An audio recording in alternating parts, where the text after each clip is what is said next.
দেখুন বন্ধুরা, আজকে বেরিয়ে পড়লাম। একটা কাস্টমার ফোন করেছিল, তার এলজির এসি কুলিং হচ্ছে না, সেই জন্য বেরিয়ে পড়লাম আমরা। ফাইনালি চলে এলাম। আমি ভিডিওটা ছোট করে দিয়েছি।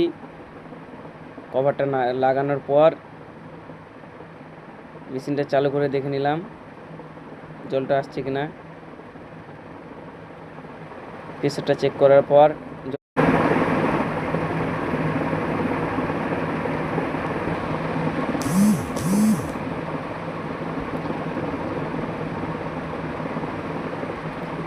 আমার মনে হয়েছিল সার্ভিসিংয়ের জন্য এই প্রবলেমটা বেশিরভাগ হয়, সেই জন্য আমি সার্ভিসিংয়ের সামান নিয়ে চলে এসেছিলাম।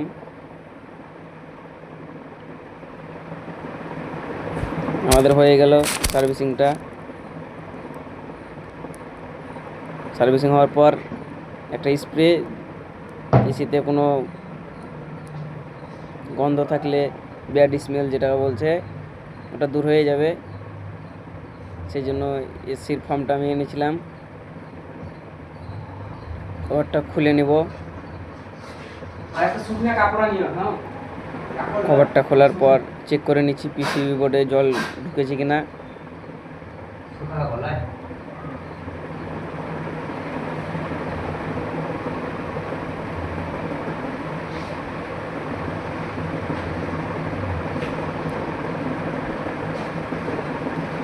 কভারটা খুলে নেওয়ার পর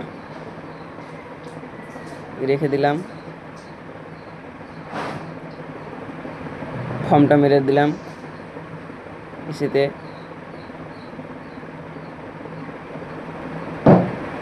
তো ফর্ম দিয়ে স্প্রে করার, সার্ভিসিংটা করার কথা, কিন্তু কাস্টমার সেই ফর্মের চার্জটা দিবে না, সেই জন্য হয়ে গেল আমাদের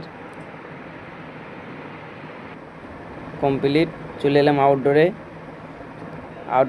সেরকম খুব একটা ময়লা দেখা যাচ্ছে না, বৃষ্টির জন্য ময়লাটা নেই। আমাদের এদিকে অনেক বৃষ্টি হচ্ছে, তো তাও আর একবার সার্ভিসিং করে দেবো। আউটডোরটা অসুবিধা নেই, কাস্টমার বলেছে, এর জন্য সার্ভিসিং করছি এখন। আউটডোরে ময়লা নেই, সেই জন্য আউটডোরটা কাজ করলাম না, বাইরে থেকে সার্ভিসিংটা করে দিচ্ছি।